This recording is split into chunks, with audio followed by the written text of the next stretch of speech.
आ जाइए, सभी लोग जुड़ जाइए। और नमस्कार सभी को। क्लास शुरू हो चुकी है। अ, जी आज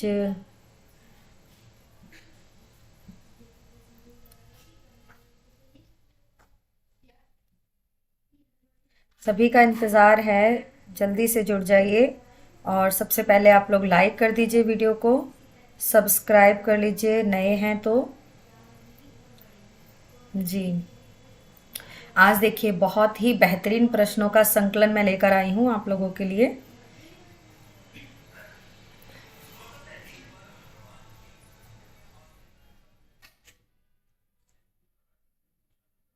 जल्दी जल्दी जुड़ जाइए, फिर आप कहेंगे कि मैं लेट हो गया या हो गई।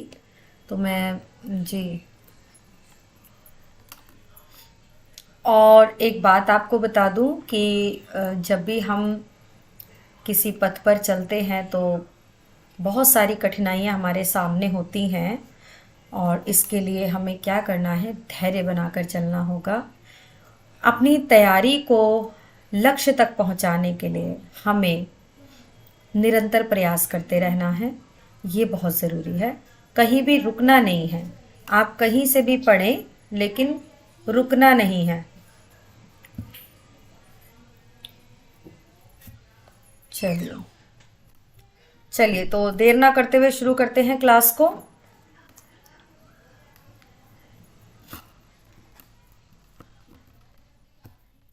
आप लोग खुशखबरी दीजिएगा मुझे ज़रूर। बहुत जल्दी एग्ज़ाम होने वाला है। और 28 को एनवीएस का एग्ज़ाम है ही, जैसे कि आप सभी जानते हैं। चलिए, बहुत समय न लेते हुए क्लास को शुरू करते हैं।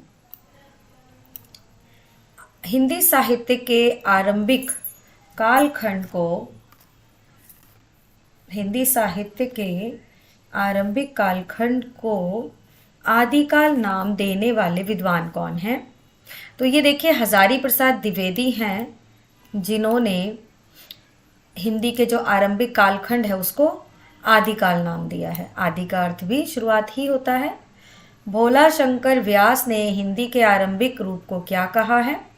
तो भोला शंकर जो व्यास हैं, इन्होंने हिंदी के आरंभिक रूप को अवहट कहा है। ठीक है, अवहट कहा है। आप लोग अपने आंसर्स मुझे सेंड करते रहिए। प्रश्न नंबर 3 देखिए, राहुल सांकृत्यायन ने उत्तर अपभ्रंश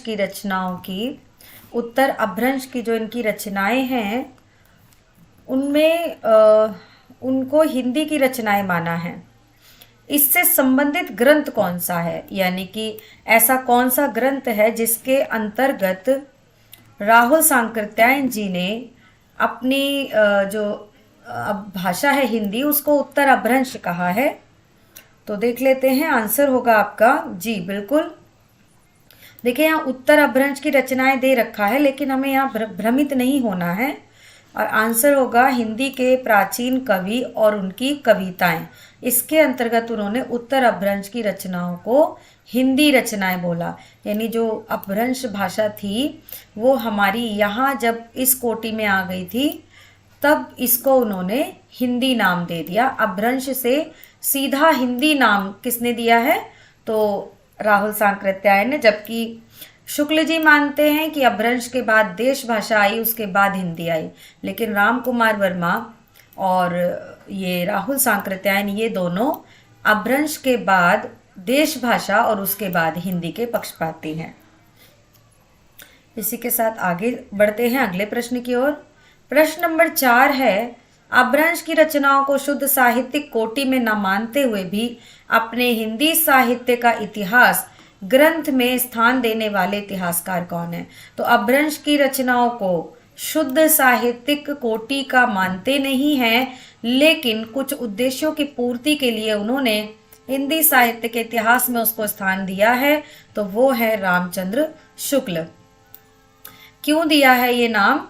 क्योंकि वो बताना चाहते थे कि हिंदी जो स्टार्ट हुई, उसका जो शुरुआती दौर था वो एकदम से पैदा नहीं हुआ, उसके अंश किस तरह से आए, तो वो उन्हें बताना ज़रूरी था। इसलिए अपभ्रंश को लेना पड़ा, जिससे कि देखिए, अपभ्रंश में जो नाथ और सिद्ध काव्य था, उसी के आधार पर वो बता पाए कि संत काव्य में जो धाराएं, जो मान्यताएं रही, वो कैसे रही। अगर वो नहीं लिखते अपभ्रंश की रचनाओं को तो हमें कैसे पता चलता कि संत काव्य में भी वही धारणाएं हैं जो सिद्ध और नाथों में थी। तो इसलिए उन प्रवृत्तियों को उजागर करने के लिए उन्होंने अपभ्रंश को सम्मिलित किया, जबकि वो ये मानते हैं कि ये शुद्ध कोटि में, साहित्य की कोटि में नहीं आता है। 5 है, आदिकाल का आरंभ मुंज या भोज के समय से मानने वाले विद्वान कौन है। तो बिल्कुल मैंने कल आपको बताया था ये आंसर कि शुक्ल जी हैं, जो आदिकाल का आरंभ मानते हैं मुंज और भोज के समय से। ठीक है, बिल्कुल। और आज हमने पढ़ा भी था अपने विस्तृत क्लास में इसको। आगे देखिए, आदिकाल के लिए अपभ्रंश काल जातीय साहित्य का उदय, यानी आदिकाल को कहा अपभ्रंश काल जातीय साहित्य का उदय नाम से प्रस्तावित करने वाले विद्वान कौन है। शुक्ल, केसरी नारायण शुक्ल, या प्रेम कांत टंडन, या डॉक्टर बच्चन जी। तो इसका आंसर होगा आपका डॉक्टर बच्चन। डॉक्टर बच्चन ने हिंदी साहित्य का दूसरा इतिहास भी लिखा है और अपभ्रंश काल जातीय साहित्य का उदय, यानी अपभ्रंश काल क्या रहा, अपभ्रंश काल जातीय साहित्य का उदय रहा, ऐसा कहा है बच्चन सिंह ने शीर्षक से लिखा है। आगे चलते हैं 7वें प्रश्न की ओर। प्राकृत की अब अंतिम अपभ्रंश अवस्था से ही हिंदी साहित्य का आविर्भाव माना जा सकता है। देखिए, मैं रामचंद्र शुक्ल कितने अच्छे से पढ़ा रही हूँ ना, उसके अंतर्गत ये सारी पंक्तियां बनती हैं। इसीलिए मैंने कहा कि शुक्ल की क्लास लेना बहुत ज़्यादा इम्पॉर्टेंट है, और उससे उसकी जो पृष्ठभूमि यदि आपकी तैयार हो गई तो आपका प्रश्न कहीं से भी छूट ही नहीं सकता। तो ऐसा कहा गया है, पंक्ति किस ग्रंथ से ली गई है, तो हिंदी साहित्य का इतिहास, बिल्कुल सही। यदि 2 बार दे दें साहित्य का इतिहास तो आप चुनेंगे सन 1929 वाला, और 1973 वाला किसका है, आप लोग बता सकते हैं किसका है 73 वाला, नगेंद्र का है। बाकी उससे हमें कोई लेना देना नहीं है। आगे चलते हैं जी, 8वें प्रश्न की ओर चलते हैं। दोहा चौपाई पद्धति का प्रथम प्रयोक्ता। देखिए, यहाँ पर ना दोहा चौपाई पूछा गया है। यदि केवल दोहा पूछा जाए तो आप जोइंदू को बताएंगे, लेकिन दोहा चौपाई पूछा गया है, तब हम किसे बताएं, बताइए। स्वयंभू, पुष्पदन, चंद्रबरदाई या सरहपा। तो हमारा आंसर जाएगा सरहपा की तरफ। ठीक है, दोहा चौपाई पद्धति के प्रथम प्रयोक्ता सरहपा हैं, और ये मैं आपको जब शुक्ल जी का विवरण दिया था उस समय लिखवा भी चुकी हूँ। 9 प्रश्न देखते हैं। जैन परंपरा का सर्वप्रथम कवि, ये तो आज ही पढ़ा है, जब विवरणात्मक हमारी क्लास हो रही थी उसके अंतर्गत हमने पढ़ा था। तो अभी हम लोग वहाँ नहीं पहुँचे हैं, और हमने हेमचंद को पढ़ा था कि सबसे प्रसिद्ध हैं, लेकिन यहाँ पूछा गया है सर्वप्रथम। तो सर्वप्रथम हमारे रहेंगे स्वयंभू। ठीक है, स्वयंभू को सर्वप्रथम जैन आचार्य, जैन परंपरा का कवि माना है, और ये क्या है, ये जैन आचार्य हैं जो कि प्रसिद्ध जैन आचार्य हैं। 10वें प्रश्न की ओर चलते हैं। बौद्ध सिद्धों के प्रथम साहित्यिक उद्धारकर्ता संपादन कार्य का शुभारंभ किसने किया है। तो बौद्ध सिद्धों के प्रथम साहित्य, किसमें ना 3-4 चीजें आएंगी आपकी। राहुल सांकृत्यायन भी हैं, लेकिन पहले नहीं है वो, ये, हाँ जी बिल्कुल पहले नहीं है वो। इस प्रश्न का आपका आंसर क्या बनेगा, बताएं मुझे कि कौन होंगे जिन्होंने बौद्ध और सिद्धों के प्रथम साहित्य को इन्होंने उजागर किया। तो ये हैं बैंडल, बिल्कुल बैंडल होंगे। और अगला देखते हैं प्रश्न। राहुल सांकृत्यायन ने सिद्धों के चर्यापदों और दोहों को किस शीर्षक से संपादित किया। देखिए, सिद्धों ने क्या किया था, चर्यापद भी लिखे थे सभी ने, और दोहे भी लिखे थे। तो प्रसिद्ध किस किस के हुए, तो लुईपा के चर्यापद और सरहप्पा के दोहा कोश, ये प्रसिद्ध हुआ था। बाकी तो लिखा तो इन लोगों ने सभी ने था। बोध गानो दोहा नहीं, बिल्कुल नहीं। ये किसका है, हरिप्रसाद शास्त्री का है। तो दोहा कोश सरहप्पा का है, चर्यापद लुईपा का है। तो यहाँ हिंदी काव्य धारा ये राहुल सांकृत्यायन का ग्रंथ है, जिसके अंतर्गत उन्होंने सिद्धों के चर्यापद और दोहों के शीर्षक संपादित किए हैं। आगे देख लेते हैं प्रश्न 12। पंचमकार यानी मध्य, मास, मत्स्य, मैथुन और मुद्रा का विधान किस साहित्य में मिलता है। तो देखिए कल से अब तक ना हम यही पढ़ते आ रहे हैं और कितने अच्छी तरीके से ये रट गया है कि एक भी प्रश्न गलत नहीं हो सकता है।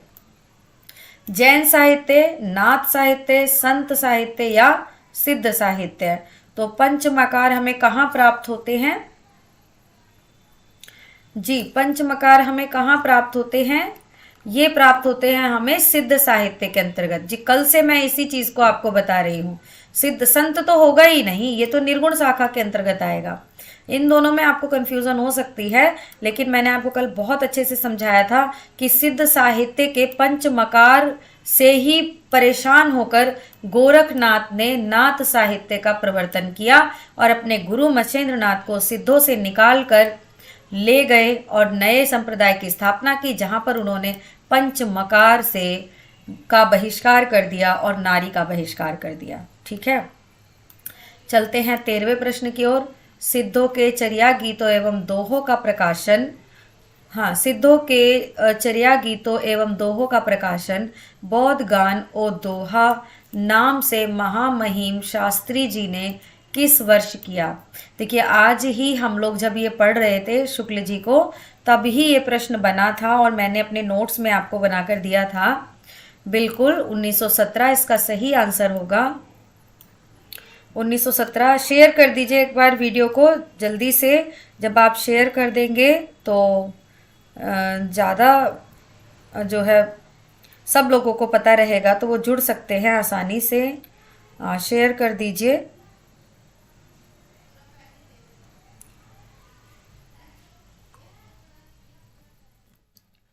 जी बिल्कुल, हरिप्रसाद शास्त्री जी ने 1917 में किया था बौद्ध गान और दोहा का संपादन। ठीक है, और देखिए सबसे पहले बेंडल का नाम आता है, उसके बाद हरिप्रसाद शास्त्री जी का नाम आता है, उसके बाद राहुल सांकृत्यायन का नाम आता है। ठीक है, इन तीन लोगों ने बहुत ज़्यादा शोध किया है। इन्होंने जो है उनकी प्रतियों को निकाला और प्रकाशित कराया। राहुल सांकृत्यायन ने तो पूरा भोट जाकर, यानी भोट देश मतलब कि तिब्बत में गए और वहाँ जो है लोगों से मिले, जो लामा वगैरह होते हैं उन लोगों से मिले, उनकी पोथियों को पढ़ा और पढ़ करके वो लेकर आए भारत, और फिर उन्होंने उसको रिसर्च करके तब जब वो ग्रंथ लिख रहे थे अपना पृथ्वीराज रासो, तो वो अधूरा रह गया था। तो वो जब राजा जो, चलिए 16वें प्रश्न की ओर आ जाते हैं। आदिकाल को सिद्ध सामंत काल किसने कहा? आदिकाल को सिद्ध सामंत काल किसने कहा?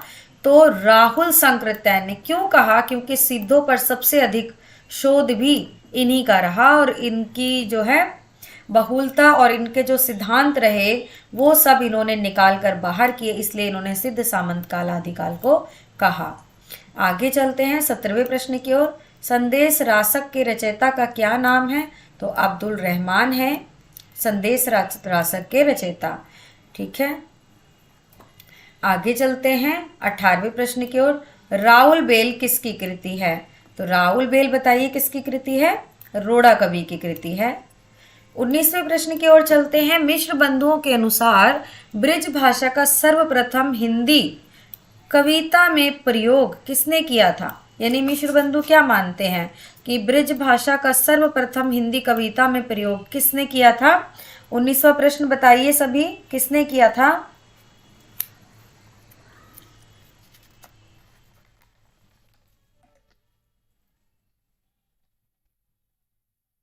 हाँ, जल्दी जल्दी आप सभी जुड़ जाएं तो ये है कि फिर आप नहीं कहेंगे कि हम लेट हो गए। जी 19वें का प्रश्न आपका होगा सारंगधर। सारंगधर ने मिश्र बंधुओं के अनुसार ब्रिज भाषा का सर्वप्रथम हिंदी कविता में प्रयोग किया था। 20वें प्रश्न की ओर आ जाते हैं। औघड़ का संबंध निम्न में से किससे है? औघड़, औघड़ जानते हैं ना आप लोग, जो मतलब अवधूत टाइप के लोग होते हैं, तो किससे होगा? आपको पता ही है, गोरखनाथ से होगा, जो मतलब हवन वगैरह ज्यादा अधिक तंत्र मंत्र ये सब करते हैं। औघड़ कपालिक और ये सब गोरखनाथ के पंथ में थे। 21वें प्रश्न की ओर देखिए। भू परिक्रमा किसकी रचना है? बताइए सभी, भू परिक्रमा किसकी रचना है? तो ये विद्यापति की रचना है। 22वें प्रश्न की ओर आ जाइए। हरिचरित्र के रचनाकार कौन है? बिल्कुल, बहुत अच्छा प्रश्न है। यहाँ तक तो आप सभी जानते हैं, लेकिन ये यहाँ पर जिन प्रश्नों का संकलन में लेकर आई हूँ वो बहुत ही बेहतरीन संकलन है। हरिचरित्र के रचनाकार कौन है? लालदास या लालचदास, व्यास कवि या मेरुतुंग, कौन है बताइए? जी बिल्कुल, लालचदास हैं। हरि 26वें प्रश्न की ओर आ जाते हैं। आज मुझे लग रहा है थोड़ा सा कनेक्शन का प्रॉब्लम आ रहा है, सॉरी। 26वें प्रश्न की ओर आ जाते हैं। आचार्य शुक्ल ने देश भाषा काव्य की पुस्तकों की संख्या कितनी मानी है? देखिए, कुल उन्होंने 12 मानी है, जिनमें से 4 अपभ्रंश की और 8 देश भाषा की मानी है। तो बताइए कितनी हो गई? जी 8 हो गई। कितनी हो गई? 8 पुस्तकें हैं। चलते हैं 27वें प्रश्न की ओर। कविराज श्यामल दास ने रासों की उत्पत्ति मानी है, किससे मानी है? बहुत ही बेहतरीन प्रश्न है कि रासों की उत्पत्ति कविराज श्यामल दास ने किससे मानी है। तो ये बार बार प्रश्न बनते हैं और बड़ा हमें परेशान करते हैं। तो रहस्य से इन्होंने मानी है, ठीक है। कविदास श्यामल दास ने रहस्य से रासों की उत्पत्ति मानी है, क्योंकि कवियों के दिल में कितने राज होते हैं इसका रहस्य कोई नहीं जान सकता। कवि कैसे लिख लेता है? क्योंकि उसके दिल में बहुत सारे राज होते हैं, है ना। उसका रहस्य यदि कोई जान ले तो वो कवि बन जाए। तो इसलिए हमें यहाँ पर इस तरह से ध्यान रखना है कि कवियों के राज कोई नहीं जान पाता, उसका रहस्य होता है, तभी वो लिख पाता है। काशी प्रसाद जायसवाल ने रासों की उत्पत्ति किससे मानी है? तो काशी प्रसाद जायसवाल ने रासों की उत्पत्ति मानी है जी। बने रहिए, बस यही है कि धैर्य के साथ हम लोग पढ़ते जाएंगे तो सब हमें याद होगा। ऐसे नहीं है कि हमें याद नहीं होता है, बार बार प्रश्नों का अभ्यास करना पड़ता है और वही अभ्यास हमें हमारी मंजिल तक पहुंचाता है। तो इन्होंने भी रहस्य से मानी है काशी प्रसाद। तो काशी में जाओ, उसका जब प्रसाद आप खा लेंगे तो आप उसके रहस्य को नहीं जान पाएंगे कि काशी का जो रहस्य है वो उसी के सामने उजागर होता है जो उसका प्रसाद खाता है। चलिए आगे चलते हैं 29वें प्रश्न की ओर। नरोत्तम स्वामी ने के अनुसार रासों की उत्पत्ति किससे हुई है? तो नरोत्तम स्वामी, देखिए हमने 2 पढ़े। तो कविराज ने किससे माना? रहस्य से माना। काशी प्रसाद ने किससे माना? वो भी कैसे हमने याद किया कि जो काशी है वहां पर, काशी में प्रसाद खाकर ही आप वहां के रहस्य को जान सकते हैं। 29वें प्रश्न की ओर चलते हैं। नरोत्तम स्वामी के अनुसार रासों की उत्पत्ति किससे हुई है? तो नरोत्तम स्वामी के अनुसार रासों की जो उत्पत्ति है वो रसिक से हुई है ना। नर में जो उत्तम होगा, है ना, नर में उत्तम कौन होगा? रसिक व्यक्ति होगा। रसिक व्यक्ति ही नरों में उत्तम होगा, ऐसा मानकर हम मान लेते हैं। 30वें प्रश्न की ओर चलिए। रासों की उत्पत्ति आचार्य शुक्ल ने किससे मानी है? ये प्रश्न तो कई बार बना हुआ है। चलिए डीप वाला इतना नहीं पूछता है। तो रासों की उत्पत्ति शुक्ल जी ने किससे मानी है? तो रसायन से मानी है, ठीक है, रसायन से मानी है। और नेमिनाथ रास के रचयिता कौन है? सुमतिगण है, डोंबिप्पा है, जिनदत्त सूरी है या सोमप्रभ सूरी है? तो हमने आज सोमप्रभ सूरी को पढ़ा था, उसमें तो ऐसा कुछ भी नहीं था, तो ये नहीं होंगे। नेमिनाथ रास के रचयिता जो है वो सुमतिगण है। नेमिनाथ रास सुमतिगण की रचना है। आगे चलते हैं 32। दंगवय पुराण किसकी रचना है? तो दंगवय पुराण जो है, दंगवय पुराण किसकी रचना है? ये भीम कवि की रचना है। भीम कवि की रचना है दंगवय पुराण। और ये क्या है? देखिए दंगल में कौन जीतता है? जो भीम की तरह शक्तिशाली होता है। चलिए 33वां प्रश्न रहते हैं। योगचर्या किसकी पुस्तक है? योगचर्या बहुत अच्छा प्रश्न है, कई बार बनता है। बिल्कुल डोंबिप्पा की रचना है योगचर्या। डोंबिप्पा की रचना है योगचर्या। 34वें प्रश्न की तरफ चलते हैं। स्वयंभू लिखित रचना कौन सी है? स्वयंभू की लिखी हुई रचना स्वयंभू ने कौन सी लिखी है? महापुराण पुष्पदंत की है, भविष्यत कथा धनपाल की है, पदावली विद्यापति की, तो कौन सी बची? पौमचर्यु जो रचना है ये स्वयंभू की है। 35वें प्रश्न की ओर चलते हैं। आला खंड के रचयिता कौन है? तो आला खंड किसका है? जगनिक का है। 36वें प्रश्न की ओर चलते हैं। पाहुण दोहा ग्रंथ किसका है? तो पाहुण दोहा मुनि राम सिंह ने लिखा है। आगे आ जाते हैं। 37वां प्रश्न है हमारा, लेखक से रचना का मिलान करना है, और लेखक से रचना का मिलान करने में देखिए अब्दुल रहमान की रचना कौन सी है? संदेश राशक, बिल्कुल। दलपति विजय, खुमान रासो, बिल्कुल सही। भट्ट केदार, ये जयचंद्र प्रकाश है, और श्रीधर की रणमल छंद है। और इसके हिसाब से हमारा जो आंसर बन रहा है वो क्या बन रहा है? आंसर आपका खा बन रहा है। चलिए अब चलते हैं 38वें प्रश्न की तरफ। गोरख बोध किसकी रचना है? तो आपको नाम से ही पता चल जाएगा, गोरखनाथ की रचना है। 49वें प्रश्न की तरफ चलिए। बेली कृष्ण रुक्मणी री किसकी रचना है? तो जिस प्रकार आप देख रहे हैं कि यहाँ पर भाषा कुछ राजस्थानी टाइप लग रही है, तो आप चुनिए पृथ्वीराज को। बेली कृष्ण रुक्मणी जी किसकी रचना है? तो ये पृथ्वीराज की रचना है जी, बिल्कुल। नरवई बोध किसकी रचना है? ये गोरखनाथ की रचना है, नरवई बोध। 41वें प्रश्न की ओर चलते हैं। बीसलदेव रासो किसकी रचना है? तो ये नरपति नालय की रचना है। 42वें प्रश्न में देखिए, स्थूली भद्र रास, स्थूली भद्र किसकी है? तो यहाँ जिंदत नहीं होगा, स्थूली भद्र है, तो ये जिनधर्म सूरी की रचना है। ठीक है। 43वें प्रश्न पर आ जाइए। पृथ्वीराज रासो के रचयिता कौन है? तो पृथ्वीराज रासो के रचयिता चंद्रबर दाई हैं। 44वां प्रश्न देखिए। बीसलदेव रासो के रचनाकार कौन है? निम्नलिखित पद्यांश के आधार पर निर्दिष्ट करें। तो बस इतना, बहुत ज्यादा पढ़ने की जरूरत नहीं है। बीसलदेव रासो पूछा है किसका है? तो नरपति नाले का है। आप इसको रिलेट करना चाहें, यदि जिनको नहीं याद होता है वो इस तरह भी रिलेट कर सकते हैं कि 20 नर पति नहीं होते, बीसलदेव रासो नरपति। तो 20 नर कभी भी पति नहीं होते, पति एक ही नर होता है। 45वें प्रश्न की ओर हम आ गए हैं। कौन सा रासो ग्रंथ केवल सूचना रूप में उपलब्ध है? बताया था मैंने आज की क्लास में आपको कि जो हमीर रासो है वो ही है जो सूचना के रूप में उपलब्ध है, क्योंकि ये स्वतंत्र रूप से हमें प्राप्त नहीं होता। इसका हमें कि कौन से ग्रंथ में मिलता है, तो ये आप मुझे बताएंगे कमेंट करके। मैंने अभी जब 4 बजे क्लास ली थी शुक्ल जी की, तो उसके अंतर्गत आपको ये बताया था। 46वें प्रश्न की ओर हम चलते हैं। उत्तर प्रदेश आला खंड नाम से जो काव्य प्रचलित है उसका मूल रूप क्या है? तो उसका मूल रूप है परमाल रासो।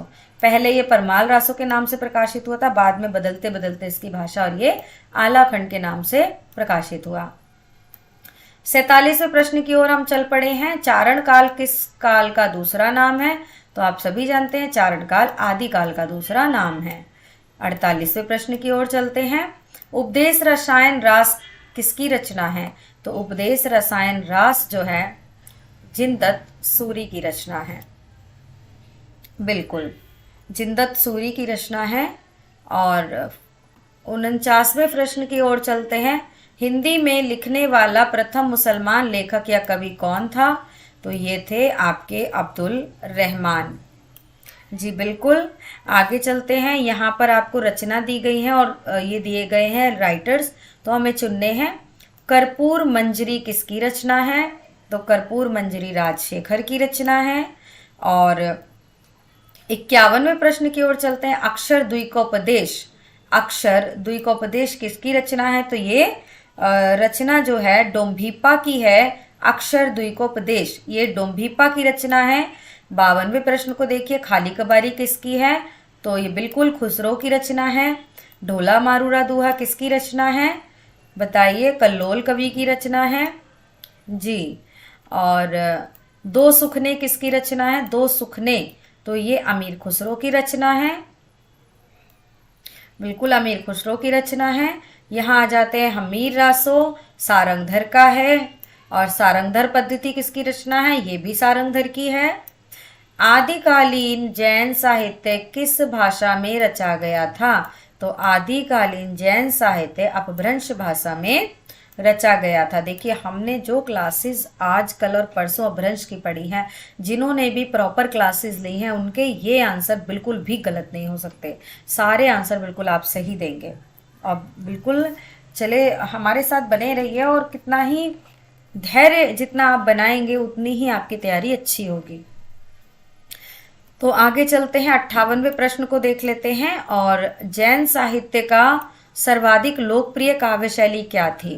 तो जैन साहित्य में सर्वाधिक लोकप्रिय जो रहा वो काव्य शैली रही रास। ये प्रश्न भी बनता है कि किस साहित्य को दूसरे नाम से पुकारा जाता है? रास साहित्य। रासो भी आएगा, उस पे आप ये नहीं देंगे। रासो में आपका देखिए जो है पृथ्वीराज रासो हो गया और बीसलदेव रासो हो गया, और इस तरह की सारी रचनाएं रासो काव्य के अंतर्गत आएंगी। लेकिन जो जैन साहित्य है उसको रास कहते हैं, ठीक है, रास काव्य। और सबसे अधिक चरित काव्य लिखे गए जैन साहित्य के अंतर्गत, और फागु काव्य भी जैन साहित्य के अंतर्गत ही लिखे गए हैं।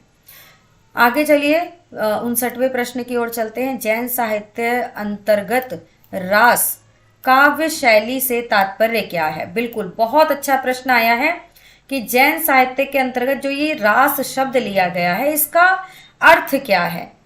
कृष्ण की लोक लीलाएं, जैन तीर्थकरों के जीवन चरित्र तथा वैष्णव अवतारों की कथाएं जैन आदर्शों में के आवरण में एक प्रकार का रूपक काव्य, क्रीड़ा और नृत्य से संबंधित काव्य। तो बताइए, बहुत अच्छे से देखिए, आपको तो आंसर लग ही रहा है कि कौन सा आंसर हो सकता है। जी बिल्कुल, इसका आंसर खा होगा। जैन तीर्थकरों के जीवन चरित्र और वैष्णव अवतारों की कथाएं जैन आदर्शों के आवरण, ये सभी इसका अर्थ होगा, काव्य शैली का अर्थ होगा। ठीक है, चलते हैं अगले प्रश्न की ओर, और ये आज की क्लास का अंतिम प्रश्न होगा, क्योंकि इतना ही काफ़ी है। बहुत सारे प्रश्न हैं, लगभग 50 या 60 प्रश्नों का ही टारगेट हम एक क्लास में रखेंगे। भविष्यत कथा के रचनाकार कौन है? तो देखिए, भविष्य की चिंता है तो हमें क्या करना चाहिए?